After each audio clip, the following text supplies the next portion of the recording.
Dominic D'Angelo, Dominic D'Angelo, Sportskeeda.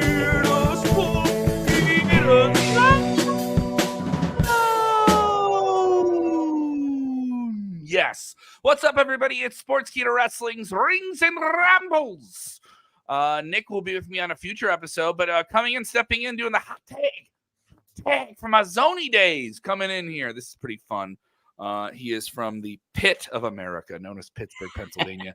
But truly one of the hardest working men, one of the sweetest men I've ever met in wrestling media. You can see him over on the RVD podcast. He's also involved in the Rumor and Innuendo with Robert Karpelis for ad-free shows. Just a true luminary in the wrestling media landscape. Dominic D'Angelo. Dominic, how you feeling? Are you on the road to WrestleMania? I am. Not physically, but metaphorically, yes, I'm very much on the road. Spiritually. Yes, I'm like Mad Max, though, like walking, just walking. You wake up and you look to Pennsylvania. You're in Pittsburgh, so it's an easier ride for you. Yes, you know? Yeah. Mm-hmm. I had to call you the other day and be like, how far is Pittsburgh from Pennsylvania? Like I couldn't Google it, you know? It's so like, weird. People that I was like, it's not that far, right? It's not that far. Like you're like, people that don't live in PA don't recognize. It kind of blows my mind. It's like, no, we're on opposite sides of the state. Like we're far away. Like Philadelphia is almost like a whole other state, basically. All right, sound off and get on screen. We're talking WWE Elimination Chamber. We're talking WrestleMania. We're talking maybe some big Dwayne energy. There, I know I had to do this because there's all those different things, but I had to. I saw it and I had to grab it. There was a deal. So let's get into it. People saying all these different things about what's going on with all the combinations of Elimination Chamber. This will go down in Perth. We have to get up really, really early Saturday morning. It's Saturday morning cartoons or Saturday morning wrestling. We're saying it better be Randy. Sound off, get on screen. If you're with us on Wrestle Room or on Facebook, thank you so much. If you're with us on YouTube, thank you so much. If you're with us on the podcast side of things, thank you so much. But let's get right into it. Elimination Chamber, 2 big matches signed for this show, and predictability is there in terms of the chamber matches, but this show is going to be in Australia, which I think is going to be another element that WWE has. It's in their back pocket with these big international shows. Is the crowd really kind of makes it special, and this is an Australian crowd that hasn't had a WWE show at this scale maybe since 2018, 2019. I want to say they had the Super Showdown. Big. Yeah, I mean, it wasn't a pay-per-view, like it was, or PLE. This is like Elimination Chamber, so it's one of the 10-pole PLEs. Mm-hmm. And so the show is selling well, from what I'm told. I have friends in Australia that are attending, and you can still get tickets. So is that bad or is that good? Well, it's a stadium show, so there's always an element of that. 9 times out of 10, you can get a WrestleMania ticket day up, and you're not going to get a great one. You're going to get one. So the demand is there, but also for us here in the States, we got to get up at 5 a.m. your time, 6 a.m. my time.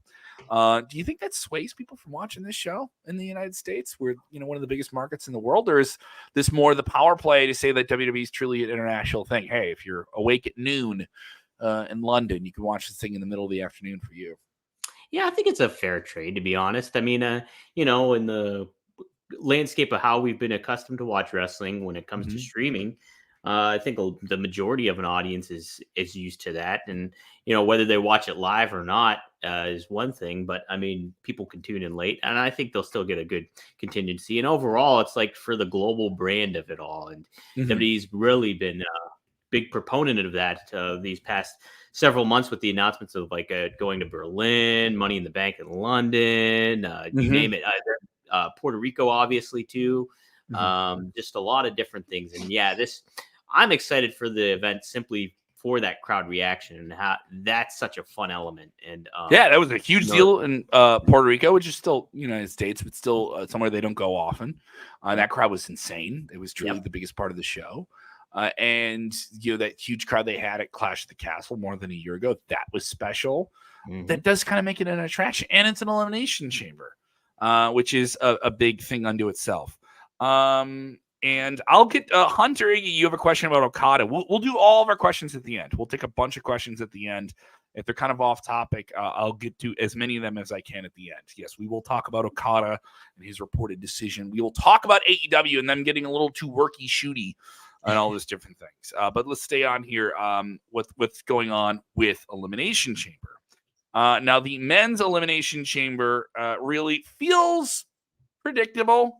Drew McIntyre feels like the guy to win this match. Randy Orton in the mix with him, LA Knight, of course, Logan Paul, and others. I do think this is going to be a really fun match. But as WWE's been able to prove, and how I've had to remind so many, I feel ageist when I say this because you're significantly younger than me. So many wrestling fans that are younger than me think predictable is bad. Predictable is bad. Predictable is bad. Predictable is bad. I was like, but you want a certain character to win, and if you predicted that, is that bad? How you get there if that plays out is predictable. That's bad. Big LJR say Drew's winning and will win the belt at WrestleMania. Of course, the winner of the men's Elimination Chamber match at Perth is going to advance and take on Seth Rollins. At least that's the plan currently. Of course, Seth Rollins dealing with a knee injury and is interloped with this entire scenario with The Rock, Cody Rhodes, and Roman Reigns. More on that in the show. What do you think here? Who do you got? Is it a lock for Drew to go into the chamber and leave with this set path to Mania? I think it is. I mean, from this, and you mentioned it too, it's like predictability. That is not a bad thing in pro wrestling. I think people have gotten accustomed to like, hey, let's get a swerve going, or let's get something else happening that people will be caught off guard with. Sometimes that's okay, but ultimately it's the storytelling what is intriguing about wrestling. And you see that, we talk about the work shoot coming up here. That's a little not as in tune on the other product. And I think, there's nothing wrong with knowing that Drew can potentially be Seth's opponent, and is rightfully so, I think, in the right spot. He's gotten this renaissance about him now where he's just this manipulative heel and really leaning into it. It's been and getting reactions too. He's getting very big reactions. Yeah. Yes. Yeah. And it's like, he is a heel. There is no doubt about it. There's no there's no gray area with this. And Seth has like last week on Monday, I think delivered his best promo he's ever done. And so he's pretty heated up. And Drew and Seth, and it's crazy to think this too, Kevin, is like they've already wrestled several times, but I don't think that matters in this. This is a compelling new matchup. And if Drew comes out on top on WrestleMania, that would make all the sense in the world too. It's true. Of course, other elements they're adding to the show, just to get big names on the show, Cody Rhodes and Seth Rollins together will be on the Grayson Waller effect. Grayson Waller, one of the big Aussies on the show. He's the one who nearly got into a fight on live television in Australia over wrestling. Got to be legitimate. I thought people got some great respect there in the business. Yep. Way to get them on the show. I think they pull an angle there. I think something happens. I don't think they're just on that show to be on that show. WWE, as we've clearly seen with this WWE kickoff event they did in Las Vegas, they are not opposed on these events where you're like, oh, no, they do the angles on TV. And then when you get to these big streaming events on their premium streaming service, that's when they that's when they give you the payout. Mania is a long road, and there's a lot of pages to turn in it. And I think the way the pattern they see with things is, and you see this with social media too, do you see a lot of people not watching the weekly television shows and they just follow through clips and then they tune in to Peacock or the big premium event? I'm seeing a lot of people doing that now. Yep. Or they follow through podcasts and other stuff like that. And there's nothing wrong with that. There's nothing wrong with that at all.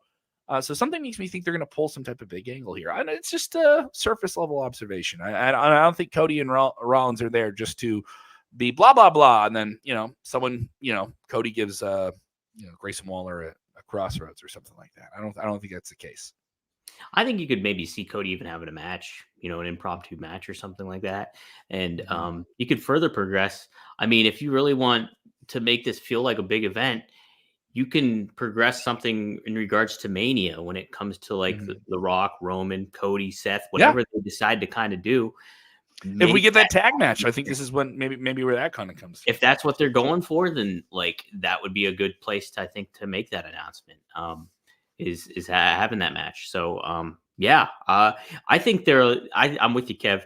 I think that there's going to be a little bit more than expected with that one. And on top of it too, I think there's nothing wrong with that because you want this to feel like a big event. It's Australia. It's still a tentpole PLE.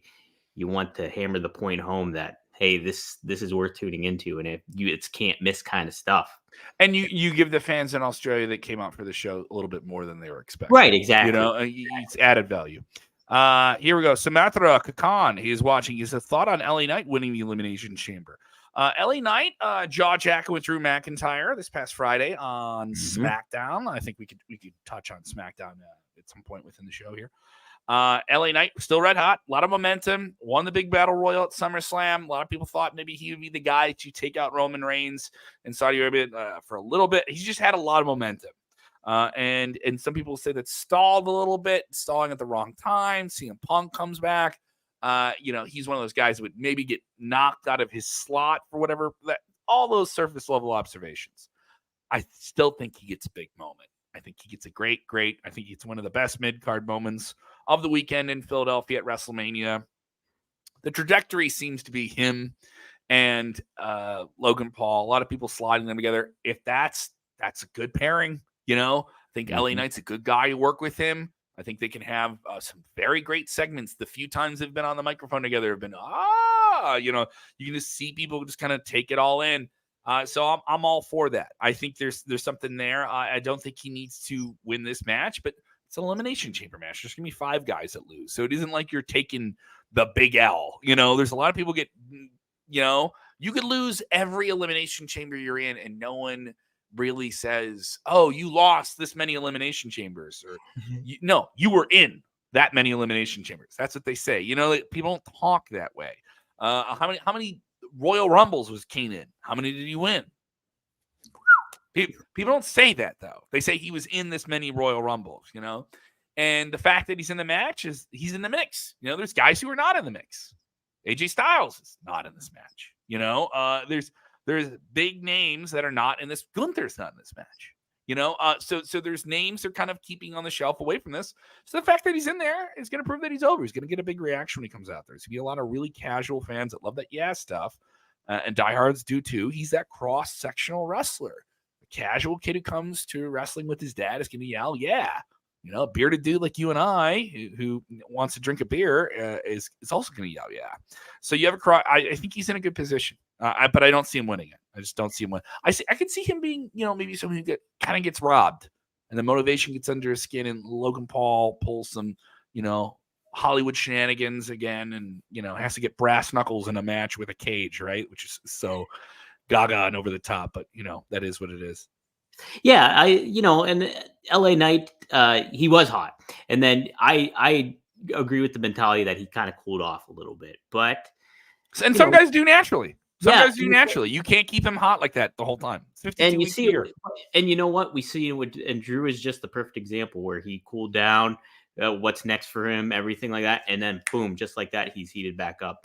I think you could definitely do that still with LA Knight before WrestleMania and have him in a good position where he's getting hot and getting back to where he could be, at a certain level. And a lot of that onus will be eventually on him to kind of get him to that next level.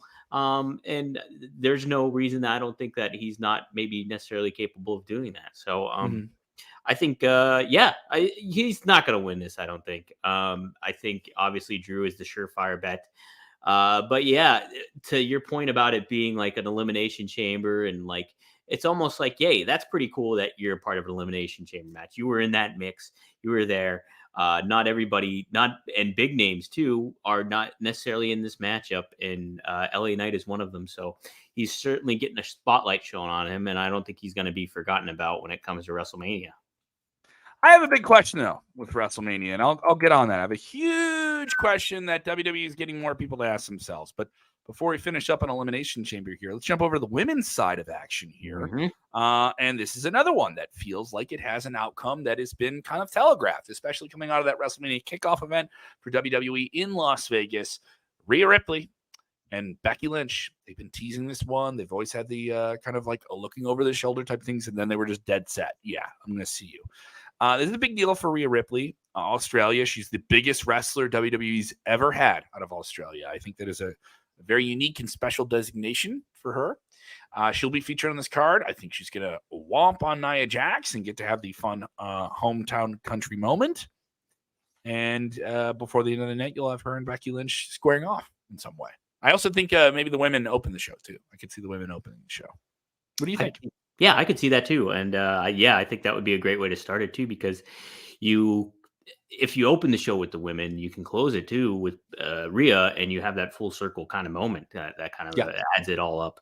And I think Becky is another safe bet. Again, predictability, not a bad thing here. Becky Lynch is such a star and has really established herself as being a top women's wrestler in the history of the sport. So you get to line her up with Rhea Ripley at WrestleMania. It just feels like a headline bout that will pay off, when it comes down to Philadelphia and stuff like that. And so, and Rhea's on a roll. And I remember hearing a comment that she made that she would be definitely up for challenging for a men's title at some juncture. And, from a wrestling storytelling standpoint, I'm not necessarily against that either, but I say save something like that for a show that isn't. Yeah, you want to make it feel like a big deal. But it's something I think they could get lost in the shuffle at a WrestleMania. Absolutely, you wouldn't want. Yeah, I'm not saying do it at WrestleMania. No, it's a special attraction. See her beating up on any male superstar has always been a talked about thing. We've seen it on Sportskeeda. I know you've seen it on the outlets you work on with SC Scoops and everything like that. It's always a big thing. There is a crowd of people that are very casual. That are like, the anime fan, a lot of people I know that are in the LGBTQ community love her. I know a lot of people that are just like punk rock people love her. They love the look. They love everything. Casual female wrestling fans adore her. I hear a lot of people bringing it up to her. Shout out to Tina Yukana, just an Amazon of a woman, a comedian I know. And every time I see her, she goes, tell me what Rhea Ripley's doing. She'll always ask me what Rhea Ripley's doing. And she's like my spirit animal. She's like she admires other big formidable women, and so I can understand where there's a relatability for some people. She's an outsider. She's all these different things, but you know what? She isn't. Not really riding with the Judgment Day too much. She was riding with the Judgment Day for a majority of the year, but it's clear that she has just gotten so over that they really want to separate this act from Judgment Day, but somehow interlink it. And it doesn't feel like Judgment Day is going to be a part of her WrestleMania. And they've really cooled that off. So I'm kind of surprised about that. But we're also looking past everybody else in this match. This is going to be a big premium live event match for Naomi. Her first official advertised return. So that's a big deal. It'll be a good match. The outcome, though, you can see it coming a mile away. But I don't mind that. I don't mind it. As long as they can tell a good story. We've had this before where people go into the chamber. We kind of know how it's going to end. But it's still how you get there, not exactly how it ends sometimes. Exactly. No, I'm with you 100%. And absolutely. Lots to teeth to sink into with that match, I think. Yes. Want to get into more comments here. Other people saying Jade will be the last participant in the women's chamber match. There is a spot still open there. Of course, Jade Cargill came over from AEW last year. Big rollout for her. She had cameos on every different TV show for WWE. She still has not signed with a brand, even though I don't know if signing a brand is the biggest thing in the world. It's just a foregone conclusion where you end up on television. But they're making that a big deal. And she showed up in the Royal Rumble and showed out. There is some debate, though, about whether she needs more seasoning to work within the WWE program. But, I think at some point you got to roll her out here before WrestleMania and have her. She's got to be a part of WrestleMania. I think her being in the Elimination Chamber would be a big deal as well. What do you think? I think it would be too. I'm trying to think though if it would be appropriate though, because you think, you want Jade. She obviously showed out at the Royal Rumble, and that was a big deal. And I know we mentioned this in the previous segment with the men's. Is like it doesn't really matter necessarily if you lose in the Elimination Chamber, but this being her first match, I don't know if I'd necessarily want her to take a pinfall, no matter what would be the aspect of it all, just because she's Jade Cargill and she's a big deal, and you want to make sure she gets off on the right foot. And from a storyline perspective, I think you'd want a W in her column, and maybe she could get in there and eliminate several people, and then finally she gets taken out. And that'd be pretty good actually. So I mean, there's certainly a way you can do it. But yeah, I think that's another thing is you have her in this match. She's not winning. That means she's got to get pinned. You know, and and you haven't had that happen yet, and that doesn't. I save it for TV. Make it something interesting on TV where I don't see it coming, and it's like, wow, Jake Cargill's coming back, and I would say you have a lot of television before WrestleMania, and you got to have some big moments. We're gonna have Drew McIntyre versus Cody Rhodes on TV tonight. Yeah. You know, like so. I'll give it to WWE. Everyone was crapping on them a few years ago. This feels like a way different WrestleMania. Triple H has really stacked his deck, and the deck isn't stacked. It's heavy at the top, but it's very thick in the middle. Yeah. You know, it's very, very thick in the middle. And to the point where we're like talking about what are they going to do with AJ Styles? And you think that would be a law. But the thing is, you don't look at the rest of what's going on and think, no, this isn't great, you know? And we still have Bayley in the background. Someone asked you, is she going to get the hugger gimmick back together? We'll talk about that. We'll get to that. But I had a big question about WrestleMania and something that's been talked about. SmackDown was awesome. The closing of SmackDown was freaking cool, dude. Great. I love this. I know you enjoyed it. Rock coming out with his $500 shirt, acting like it's 1997 Rock, and going off on people, promising to slap the herpes off their face. It was laughable. It was tongue-in-cheek. If you like The Rock as a celebrity, I think you know he's playing a heel. I think you can get it. And then some people say, well, some people don't like if you're a bad guy. They're going to want to buy your products if you're a bad guy. And I'm just like, I don't know how you could think that I wouldn't want to buy his products at all. It just doesn't seem reasonable. I'm not one for just accepting a pitch. You know, I'm not a shill. You know what I mean? I'm not a shill at all. Far from it. You know? Far from it. You know, it's just like, lay off, man. I just got big Dwayne energy. Right. That's it. You know, it's all of a sudden you're going to turn in the Rock here. $250 for that joke. Worth it. Send me a can, Rock. Text in the mail.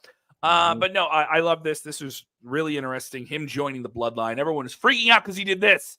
Everyone said he lost their mind because he did the L.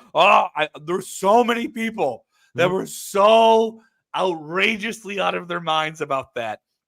And I knew someone at Sportskeeda was going to fire up that graphic and have it up there. Oh, he's going to turn on him. They made it. Someone's trying to say, they made it predictable. He's going to turn on Roman. Like, get up for yourself. There's so many people that are just showing white meat marky ass in the comments, man. I love this, though. Roman playing a little bit more of a side character. I have a video coming out on the Sportskeeda Wrestling YouTube channel. Thank you guys so much. We just had like 100,000 views in the last 3 days. It's really great. It costs like a handful of videos. But we have one coming about a 2-man power trip idea about how they're going to keep this going with them after Mania. And you can see there's a dynamic there that's really interesting. Like The Rock being in the bloodline, it's cool. Even if it's only for like a little while, it felt like a big deal. But they have this unified front, Rock and Roman Reigns. They have the trailer. And you have on last week's Monday Night Raw, thread to thread, Raw to SmackDown. They're tying the thread together. And you have, Rollins saying, I'll be your shield. I'll be your shield. I'll be your shield, Dominic. So Cody Rhodes is going to challenge Roman Reigns for that belt. Bloodline don't want to lose that belt. Rock wants to keep that belt in the bloodline so him and Roman can have their big, all Samoan family, all family get together, all family wrestling. And they're going to do that. So what do you think here? Do we get a tag team match? Are we getting a tag team match? Because that means you get Rollins and Cody wrestling twice. I know your friend Robert Karpelis over on Room and Innuendo says that's not a possibility, but I do think it is a possibility. I think it is a possibility. And that trailer that we saw Super Bowl Sunday was a good indication of that. Would I necessarily want to see it? I think I would want to see Rock more in a singles match, just straight up. And I think it just means more. Like, I think, there is that contingency of the fan base where they did want to see Rock versus Roman Reigns, despite Cody finishing his story and stuff like that. I think there was that kind of aspect. And so, The Rock would just be 1/4 of that equation in a tag match. Do you want to feature him more? Do you want him to do you want the full-blown heel corporate Rock 1998 laying the smackdown on somebody in specific? And would that be the aspect to see? Yeah. So Augie actually, the funny thing is, I don't know, Kev, if you saw this, but Blue Meanie laid out a pretty interesting theory where it was all. What was? Yeah, I didn't get to see all this. Some people were floating this at Twitter. It's on my deck of things to read. Yeah, so on the like Blue train Meanie today. basically said like The Rock is pulling a ruse on Roman. Could be potentially is. Like, because he didn't do the complete thumbs up. He didn't tuck his thumb. The Yeah, fact that his finger is out, that means he mentioned that aspect. Loser. But he also said, like, hey, he whispered something back on February 2nd. The Rock whispered something to Cody, and Cody walked off and relinquished. And so this is all has been a big ruse onto Roman Reigns. Oh, he's gonna do the Mike. He's gonna do the Mike Tyson. Yeah, that's a great way to put it too. He's gonna rip off. He's gonna rip off a $500 shirt, and there's gonna be a Cody Rhodes shirt underneath there. That's it. He's gonna have the neck tattoo. That's what's gonna happen. It's a dusty finish, if you will. He's gonna wear the Rock turtleneck, and he'll flash it down, and there'll be the neck tattoo. No, he why? Wait, Rock, why are you wearing that $500 shirt? That's yellow on black polka dots. we need. You always have to telegraph it. It always has to be so on the surface and on the nose. Other people bringing this up. Triple H, Stone Cold, Steve Austin type, Roman Reigns, and The Rock. Yeah, I do think they're going to try and do some type of element of that. Whether or not Reigns gets out of WrestleMania with the title, he won't. And that could be interesting. You know, so do you want to do that tag team thing now, or do you want to say that maybe do that at some point later this year? Is The Rock going to be able to do multiple matches this year? You know, like that's worth noting. Is he a guy who, you know, he said, oh, injuries and insurance and other things that have been brought up to me, these are things that kept you out of the ring, cost millions of dollars 10, 12 years ago, you know, but he's a way bigger movie star than he was 10, 12 years ago. You know, he can call a lot more shots. As if he's in a movie, he's producing the movie. You know, like you, if you have The Rock in your movie, he's producing it. Like, that's a given. So he has a lot more stroke in that regard. So I'm not saying that writes it out, though. And so it's interesting to see how this plays out. I do think a tag team match would be interesting.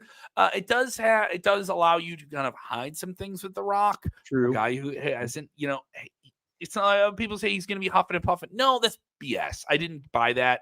He just doesn't wrestle a lot. Yeah. That's a way different cardio. That to say somebody's blowing up, look at the guy. Oh, he's bad cardio. I was like, look at him. He did more today. The Rock probably did more in the last 5 minutes than you and I will do in the next month. You know what I mean? In terms of work. Mm-hmm. So, like, come on. Just back off in that regard. Like, and that doesn't mean like kissing his ass or anything like that. Because I really wouldn't do that. I wouldn't do that at all. I would not do that. Kevin, never. I think you are a straight shooter. There's nothing that you shamelessly plug or you want to have. Not at all. Nothing, Kevin. Not at all. Not at all. Not at all. No. Not at all. No. All right. Moving on. AEW Revolution coming up. Yep. And this card is coming together pretty solidly. It is a pay-per-view. So this is a pay-per-view that you're paying for. This isn't like the streaming service thing. And it is something I kind of always consider. I always think the payoff and the grinding the nails into the storyline always has to be very much. WWE, I think, gets to be a little bit more loosey-goosey. Like, they can be, because it's a streaming service, you know, WrestleMania, I just have Peacock, I know where it is. It's a little bit hard. I think a pay-per-view sell, when I see the storyline, I have to plan my night. I have to know I'm spending money. I have to know I have to do these different things to really get me to want to watch that show. So it makes, and I feel bad because some people say, oh, you shouldn't judge AEW as hard as you judge WWE. It's like, well, you're asking me to spend more money. So you're asking me to spend more time, you know? So I kind of think of it that way. And we have Sting's last match, a match that has sold over 10,000 tickets in North Carolina. So great attraction here. And you're going to have Sting, one half of the AEW World Tag Team Champions, along with Darby Allin, another makeup wearing weirdo. They're going to take on the Young Bucks. And they did the angle where Sting wins the world title valiantly at 65 years old. With Darby Allin doing all of his skateboard tricks. And Sting's sons jump the barrier and they're celebrating with him, all that good stuff. Out come the Young Bucks, those evil corporate dicks. And they get covered in blood in their white suits. They beat up his sons with baseball bats. They beat up Sting and Darby and his sons with baseball bats. And then the follow-up promo was probably one of the worst follow-up promos I've ever seen. Darby Allin has to go out there and run them out of the ring with Sting's bad. Okay, that's cool. Says absolutely nothing. Not a syllable comes out of his mouth about Sting's flesh and blood being assaulted by these men on the road to Sting's final match. Emphasis on Sting. Right? There was no emphasis on Sting. I know you can find clips of this, but it was very hard for me to find official AEW clips of this. And that is always telling. Like even bad WWE segments, WWE puts everything out in every different edible little clip form, even the worst things you can find, usually on an official WWE channel, right? Right. Can't find a clip of this. Had to go and get it on the DVR. And I watched it twice, not out of like entertainment, but out of sheer aggravation. This is Sting. Now, I think if Sting was there, maybe the angle would be different, but is this growing pains? Like, who couldn't dial him in? Because you got Darby Allin going out there, and he basically goes off on the Young Bucks. He's trying to make it personal between them and himself, to add elements of him, because he's gonna be in the match working it. But the storyline and the focus is Sting's last match, and the Young Bucks are corporate dicks, and they just want to like get themselves over and ruin Sting's last match and make it about them, right? We had to add titles to it. Okay, that isn't too confusing. Okay, titles. Yeah. That isn't the worst. Okay. Young Bucks are involved. Tag team. Got it. Dominic, I'm not asking you to defend this, but what the F, dude? You know, like come on. And then you get the crowd chanting Cody. Cody, yeah. Because he's you guys didn't hire me. Only the other executive vice president who isn't Kenny did. And it's like, yeah. Oh boy. You have the crowd chanting the biggest baby face in your competition. Yeah. It was laughably bad, dude. It was so odd. Now, mind you, the crowd's having a good time. They're going to do whatever they want to do. Crowds come to a show, they can do whatever they want to do. People do it at WWE. Crowd, they you know what I mean? I'm railroading you. I'm sorry. I'm upset about this because Sting is like a beloved wrestler. I know he's one of your favorites too. He is one of my favorites, and I like Darby a lot too. But the aspect is, and like his delivery was compelling. The content was counterproductive, 100%. And it's just like, and Darby actually doubled down on an interview and mentioned like, you know, I wanted to pay homage to Cody because he helped me, and like I didn't want to seem like a secondary role in this, and kind of things like that, and just wanted to pay his respects to Cody. Look, you're not necessarily doing that. I get it. But it's like, if you wanted to pay, you know, respect to Cody, maybe just switch. And Tommy Dreamer mentioned this on Busted Open, was like, switch Cody out with maybe Tony Khan. And then you you shine a positive light on the AEW president, who's getting a lot of flack for what he's, you know. No, this isn't a rip at Tommy at all. But it's gonna come off like everyone kissing Tony's ass. There's too much Tony. Tony isn't a character on television. No, but he's a legitimate president of the company. I don't know. I don't. Tony's. I get it. Yeah. I get it. But I think it also would help.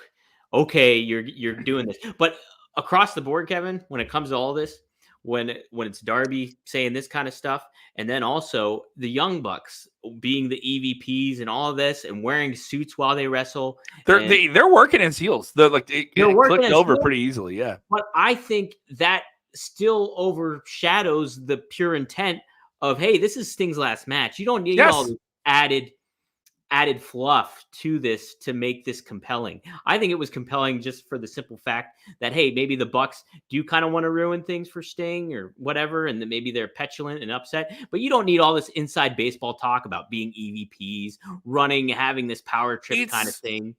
It's convoluted. It's convoluted, and what people I think would have ultimately wanted is, hey, you can have that kind of in the back of your head that, hey, maybe they're EVPs or whatever, they're wielding power, but like come out wearing all white and act like jerks instead of like wearing white trunks and stuff like that, because you're wrestling in suits and then you're playing kind of the clown show when it comes to stuff against Top Flight in the match and all this kind of stuff. It's not setting the table up for who the focus should be on, and is Sting. Sting in Greensboro, North Carolina. Sting, and you don't have to. Sting wrestled. He won these tag team titles. Yeah. So and every time Sting wrestles, it's just in tag team matches. And some people say, "Oh, it should be a singles." And it's just this guy had spinal stenosis like 8 years ago. He should have never been back in the wrestling ring. Yeah. And this is a guy you can tell he's a slower guy. He also modifies what he does now because of his age and his injuries, and he modifies the way he appears on television. And the gear he wears. This is a guy who's wearing a singlet. Doesn't even wear a singlet anymore because all right, well, this is what my thighs are going to look like. And that isn't a rip. This is a guy who understood how to adapt as much as possible. But the problem is you have this guy who is truly a certified legend. He's in like the top 10 casual people. You walk up to him, they're going to say a handful of wrestlers' names. If you go to the Mid-Atlantic, you go to the South, they're going to say Ric Flair, Sting, Lex Luger. They're going to bring up all those NWA names. You sold this arena out on his name. Nothing else. There was nothing else. But I don't think they're selling the pay-per-view on Sting's name. They're not selling it on the attraction.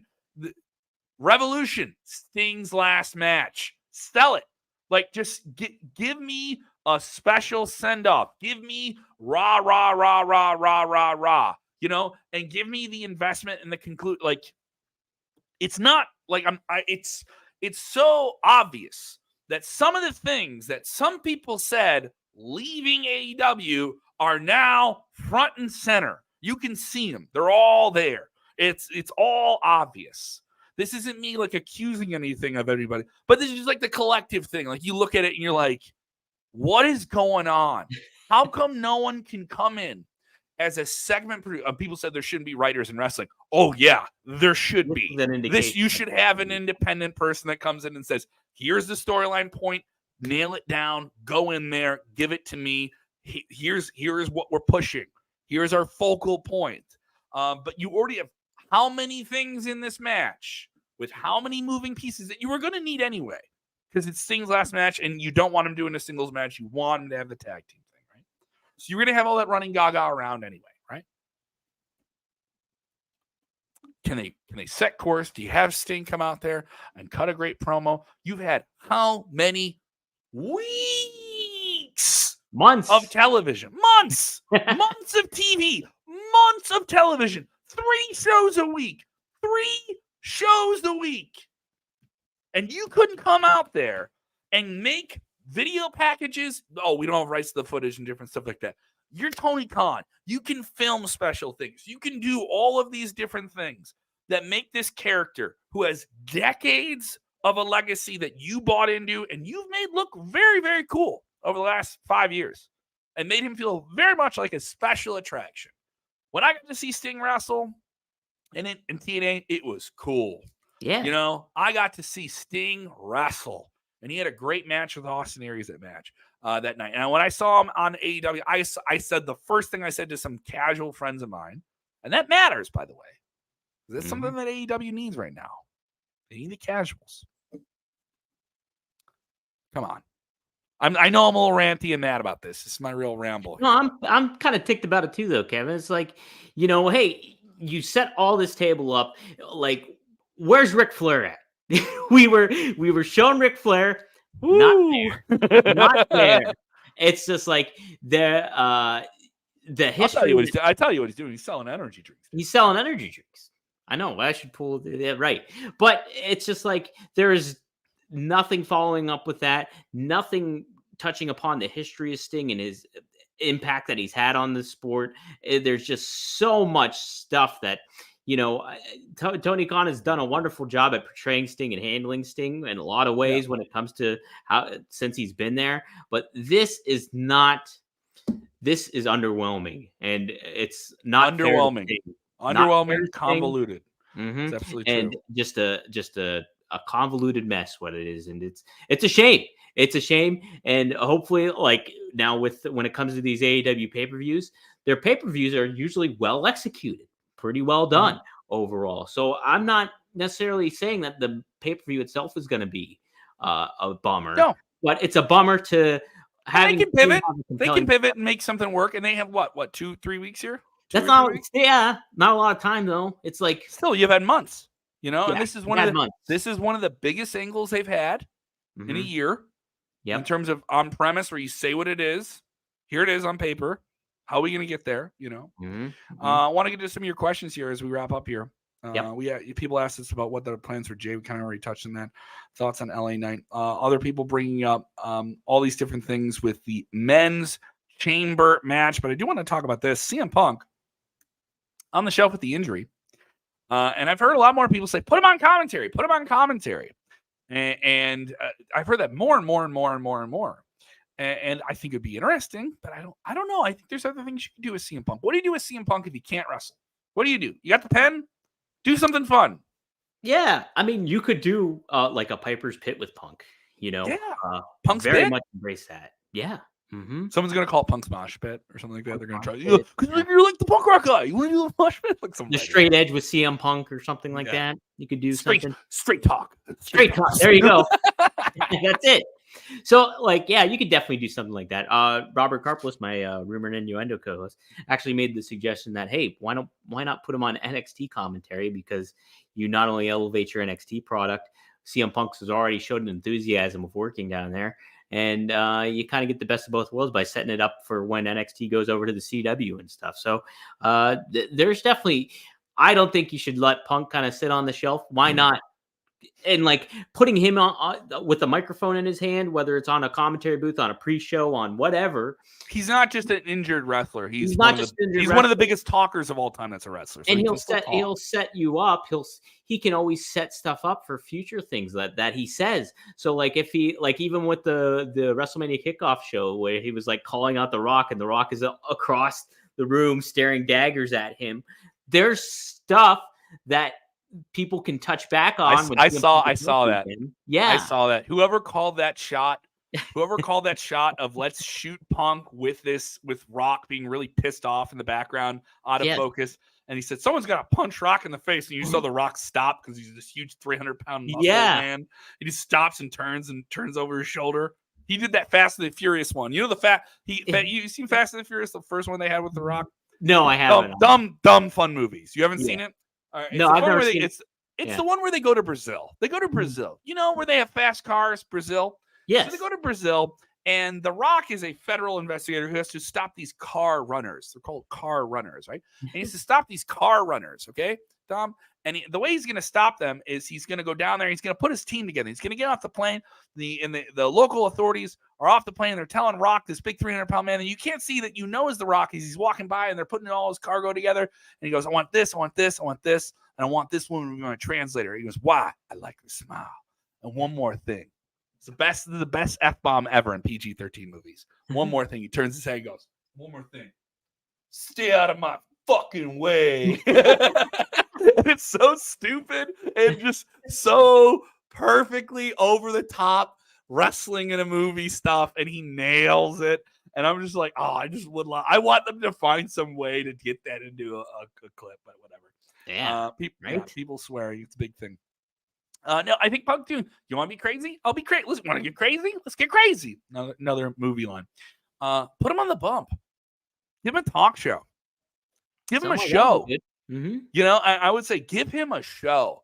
I think with WWE, when they launched the network, there is some missing elements in terms of, like, I miss Stone Cold Sessions. I thought those were exceptionally really entertaining to watch. I think CM Punk having conversations with anyone is really interesting because he's very much a provocative guy who provokes something out of people. He in that sense, he gets people to go to the hardest part of themselves, the most distilled version of themselves. I don't mean to bring up booze. I know he's straight edge, right? But I mean that in the sense of, like, I think that would be interesting. There's a lot of things you could do with him. Some people are saying, hear me out. Punk hosting WrestleMania thoughts. Maybe he can do commentary too. I would love to see him on commentary for Rollins versus Drew. Perfect. Yeah. He gets the winner. Yeah. You know, like that. I love that. It's a great idea. Ian saying Randy wins the chamber match. I don't think so. Don't think so. He'd be a good second choice, I would say. A good second choice, but I think it's going to be Drew. It's got to be. Oh, but while we're talking about this, Drew McIntyre has not signed a WWE contract, reportedly. And they're just kind of waiting to get this deal done, though it's been expected. But I'm sorry, they wouldn't put this much investment in terms of storyline with him if they weren't confident. But the thing is, isn't that crazy that they're putting a lot of investment in him? Yeah, with the idea that he could walk out the door. I think they probably likely have something in place, or maybe a handshake deal of some sort, or whatever. And that they're showing goodwill to Drew by giving him this position and kind of having that kind of freedom to be this new manipulative heel. I think it's basically a done deal without it being a done deal yet.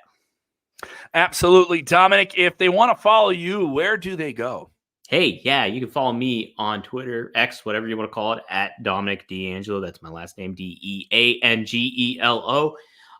Yeah, check out my podcast, One of a Kind with RVD. It drops every Monday. So today at, guess what, 4:20 p.m. Eastern Standard Time. So you can tune into that. Go to rvdtv.com. Hit subscribe. Like that. You'll get all the full episodes. They drop 4:20 p.m. Eastern Standard Time, but you'll get exclusive clips, some more stuff to come on there. Very excited about that. Also, check out Straight Talk with the Boss, Magnum T8 and Greg Gagne every Tuesday. That episode drops. Go to GagneandMagnum.com, subscribe to that channel, or find it on your podcast feed of choice. Rumor and Innuendo every Monday through Friday, noon Eastern Standard Time. Me and Robert Karpolis, we talk about the news, a little bit of the dirt sheet talk. I understand you guys have a breaking story about Billy Corgan and the CW. Yeah, we're gonna get to that. I think that's tomorrow. It's on tap tomorrow, so it's something you can. No, I'm looking forward to that scoop. Yeah, it's a good scoop. It's definitely one we've been working on for quite a while, and finally gonna lay it out tomorrow. I think so. Okay, give that a check. We're fine that we're gonna get it though. You think we're gonna get it? We're gonna get it. Yeah, we're gonna get it. All right, that's important. So that's it, Kevin. Yeah. It's so good to be able to connect with you again, Dominic.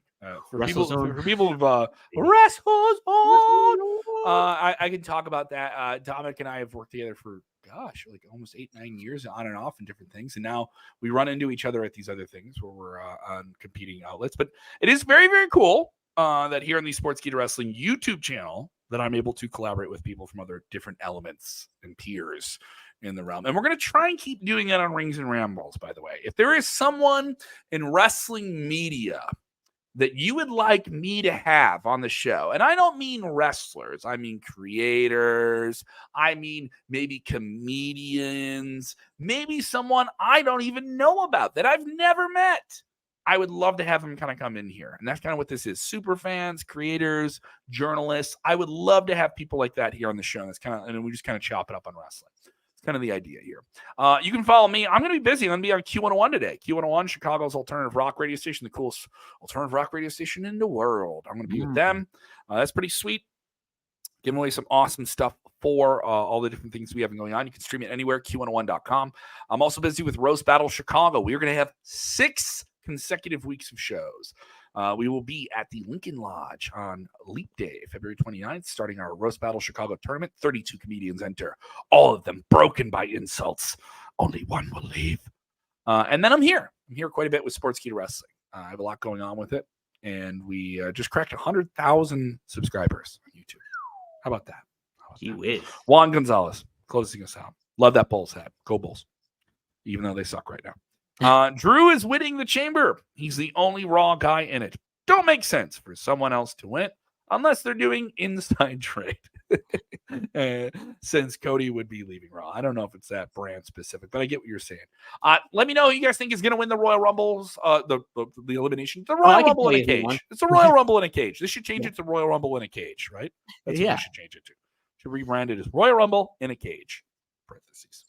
There we go. I goofed there. I meant to say Elimination Chamber. I cut you off. What were you going to say there, Dominic? Nothing. I was just going to tell you who won the Royal Rumble.